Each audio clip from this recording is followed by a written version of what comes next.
Good afternoon, everybody. And thank you for joining us online. Really interested to get your views and pick up on what's happening in terms of the sessions here. For those who don't know, this is a series of events that we're running live in person here at EXPO Real, but also shared online as well and on demand afterwards. We're going to be looking at prop tech, innovation, and in this particular session, we'll be looking at digital infrastructure and also data centers. And super to have here both Lars and Thomas to be able to pick up on what's happening in this. And this is designed to be a kind of short session looking at some of the key trends that are happening. So maybe Lars, quick introduction from you and then from you, Thomas. Thank you. Yeah, my name is Lars Schnidrig. I'm a managing director of nexspace data centers. We are a platform that is basically developing and operating data centers, in particular co-location centers in the DACH region. Great, Thomas. Yeah, and good morning, first of all, Richard. Thanks for inviting me. So my name is Thomas. I'm partner at PwC, located in Frankfurt in Germany, and I have the honor to orchestrate our global real estate network at PwC. And one topic we are more and more seeing is this convergence of infrastructure and real estate, and especially digital infrastructure. The data center is one topic where currently everyone is looking at, but is there the real deep knowledge already in the market? Not yet. That's why I'm really looking forward to the session. No, and I think that's what you've seen it move up in terms of investor interest, in terms of investor intentions, but there's still, I think, a lack of understanding in some ways about how this works. So maybe let's pick up first of all just on the digital infrastructure side, Thomas, because you've got a team there looking at real assets, of course. What are some of the key drivers for that? Yeah, well, as we all know, investors are always looking for the best perspective, for the best business plan, and where are the fundamental needs for the investment they are doing in the built environment. And one good example is the digital infrastructure and the digital world, as we see that the need for digital, for cloud solutions is growing fast, and it's by far not at the end, as we now see also AI coming. And this is driving the fundamental need for infrastructure, for hosting, and of course connecting all the dots around the globe. And that's fundamentally driving this demand in digital infrastructure especially. And of course, Lars, that is then driving a demand in terms of data centers. You've also got AI coming in. You've got a lot more focus around data in general. Certainly if you look at the US and you see the amount of data per capita there compared with Europe, it's very different. So I suppose, what are the drivers from the data center side? Well, there's a clear, obviously, over-demand in providing infrastructure to companies that need to manage their data quite proficiently and efficient. So, and what is driving this is also the regulatory framework, in particular in Germany, where we have, with the recently released Energy Efficiency Act that has been, so to say, innovated in November last year, which is basically saying that you need to fulfill certain criteria to manage your data efficiency. So from a environmental point of view, from a pure efficiency point of view, and this can only be, in my opinion, this can only be run by professionalized data center managers. So it starts with the planning, then over to the construction obviously, to comply with all these regulatory framework, which comes into effect actually now, this year, in certain parts, but it goes up to 2030, where you need to derive certain so-called PUEs, which are efficiency KPIs, where data center, or where you have to manage your data very efficiently, which I think you are not able if you do this on your own without a certain professional planning team that is behind this. Okay, good. And it'd be interesting to pick up, I think, Thomas, you mentioned there the regulatory side. How's that playing out, Thomas, I suppose, if you're looking at the digital infrastructure side? You've got a global view as well there, but is that consistent across Europe? There's a drive, obviously, from the European Union and the Commission in general to roll out a lot of digital infrastructure. Yeah. And perhaps one comment, I was in Seattle last week and we invited also the CEO of AWS to our session, and we had a great panel, and 50% of his time he was talking only about energy, because that's the big bottleneck. Yeah? And we see that comes down then to Europe and to regulation, that we see some countries already or some cities, and we had the discussion in London when we had our session there, that cities like London or Frankfurt are getting more cautious because they just can't supply sufficient energy. And that's also the big discussion in the US, where the big hyperscalers especially now in close discussion with the government to create new nuclear power plants just to power their data center, which is in the US an easier discussion than in Europe. Yeah? And of course, as Lars said already, in Europe, you're working in an environment where data protection is an important point, which is good. We are also creating a European sovereign cloud solution. So developers and owners of data center must provide or must secure that the data are really hosted in Europe, in the European Union. That's of course one regulatory framework we have to comply with, and that will also drive additional investments into data center. And the other topic is, of course, as Lars already said, it's the ESG transformation. As data center are so hungry for energy, you need to provide green energy as far as possible, and you have to balance it out. You need a stable energy supply. It's a bit different in a household and an office building, where you have, during the day, it's a different consumption than overnight. But you need the stable supply of energy, and that's within the framework of a high ESG regulation, even if the European Commission now is still stick to the targets, but moving into an industry policy way now, it's still there, and that's, I think, the energy point is the most, or one of the most important ones, plus the data security piece. Okay, good. And Lars, let's pick up a little bit on the fundamentals of the market. I mean, the costs in terms of producing some of these data centers are very high. I mean, I think I've got here Amazon Web Services investing $8 billion over the next 5 years, on top of 15.7 billion in Spain, and a big investment in Germany. So I guess, what's the typical cost to be able to develop a data center, and how do the numbers stack up? Yeah, I think that's why it's interesting also from an investor perspective. You can say, if you build, construct, plan 1 megawatt, so that's 1,000 kilowatt obviously, it costs you roughly, there's a rule of thumb, 10 million. And then you lease out per kilowatt, depending if you're a hyperscaler, so you have one building for one client, one of the big clients like Microsoft, Amazon, or Google, etc. Maybe you rent there out somewhere around 120, 130 per kilowatt. And when you do this on a co-location basis, you are more in the 150, 160, up to 200, what we are renting out. So therefore, the yield on cost is quite attractive. When you do the math, it's around 20-25%. So therefore, yes, you're right. There is a huge absolute amount that needs to be invested. But on the flip side, the cash returns are very attractive. How can that be? Well, it's a rare resource. So first of all, you need to have a dedicated team that is producing or developing data centers and also operating since a long time. Then obviously, to get this team into effect, in combination with the huge funds that are required, because you start as a development risk, basically, this is quite a journey. But once you're there, obviously, it works out from the yields. So therefore, it's quite attractive. And as you say, Thomas, the energy, that's the bottleneck, of course.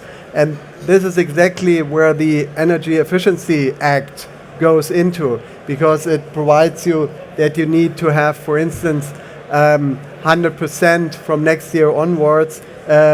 All your power you're getting through needs to be from green So renewable energies, just as an example, right? So there's a lot of technical know-how you need to have, and this you can only get out of the data center tech industry to get the people over that they work for companies like ours. And this, of course, given that it's a rare resource with the over demand, when you look at there's one, I think, very impressive number I read was, I think it was Blackstone, saying if you only want to cope with AI in the next 5 years in Europe, we need 18% more data center only for AI in Europe, throughout Europe. So this is huge numbers when you take this in absolute amounts. And as usual, if you have an over demand and you have a rare resource, that drives at the end of the day then also the yields. So therefore, yes, absolute amounts are huge that has to be invested, but on a relative then yield perspective, it's quite attractive. And just in terms of, I'm going to pick up a little bit on how the rental market works, but is your sense, Thomas, that this is going to be more for established players, this market coming from the US, for example, or is there room for smaller, European companies? What's your sense of that? I think there are two trends. Historically, I think the US and also in Asia Pac, we have established fund structures, data center REITs. That's something that's common in other parts of the region. You still need the local know-how. As in every development, the business is pretty local, and it's even more local on data center because you need the connectivity to the utility providers, you need the connection to the city overall, to the end users. It's even more complex than creating a normal resi building or an office building in one place. So I think the local know-how must be there, and it's pretty important for local or regional players. But of course, looking and comparing Europe with the Americas or with Asia Pac, there's still a lot of room for creating pan-European digital infrastructure players. Yeah, there is like players like Digital Bridge from the US. They are pretty active. They are buying everything. Currently, the share price is a bit tricky, but I think there's enough room for a European player for development, but with always local teams. But above that, also having REIT structures or fund structures created, focused really on digital infrastructure, especially data center. There's enough room because the tickets are big enough, and data center are we're doing this emerging trend report in real estate every year with the ULI, and it's under the top 3-4 years now. Until last year, the players always said, yeah, it's a niche and no. But now, as the ticket sizes are also growing significantly, in the US, a data center investment is mostly above $1 billion. So that's really volume that's behind. But you need really the significant technical know-how, which is not there yet, even in the investors' universe. Yeah, and I remember the discussion we had in London. The question from one person from the audience: what's the yield for data center? And everyone was could be 5, could be 25. Depending on where you are. And another topic I think is of interest because we are always talking about newly developed data center, which is always state-of-the-art. And I'm not an expert, Lars knows, I assume, much more about it. It's the technology inside is developing so fast. Now, changing a data center that would created 10 years or even 5 years ago might be old from a technical point of view because the chips that are now available are much more focused on AI, but also partly more energy efficient. So this renovation phase is coming, and I think I don't see any bigger players in that because that haven't been the case for the last 5 to 10 years, that this renovation is needed, this upskilling or upgrading of data center. Okay, good. And Lars, it might be useful for those who don't know, because obviously the majority of cases things are rented out by square meter or by square foot. But in this case, it's very different. Yeah, it is. It's kilowatt that you sell. So as I said, we sell, it's not per square meter, obviously, so you sell it per kilowatt. And I like to come back to some points that Thomas also raised. So I totally agree. There is huge demand from investors, but there is rather limited deep dive knowledge, I would call it. So, which is also kind of normal because this industry has exploded in the last years. So that means in turn that not so many people have really coped up with getting deep knowledge of this technical also ingredients you need to build a data center. And you're right, there are huge funds behind that want to get invested now into this.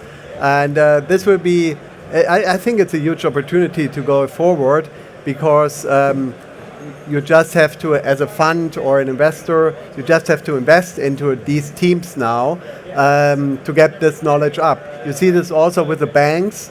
I have several asks now to make a presentation in front of banks now because they have their committed fundings for data centers, but historically they haven't built up the teams who can underwrite these risks. So therefore, I'm a bit on a positive also surprised how much is talked about it, but how few is really invested in education also to get their more deeper know-how. Yeah, I think that's an interesting point. And I mean, are there areas, I suppose? I mean, let's look a little bit at the challenges, because that's obviously a challenge in terms of skills, people there to be able to do it. What are the other challenges? I mean, if we could solve, I guess, some of the energy aspects of it, that may be positive, because otherwise it's going to be the Nordics or areas where it can be cooled easily, for example. What's your sense of where that's heading, Thomas?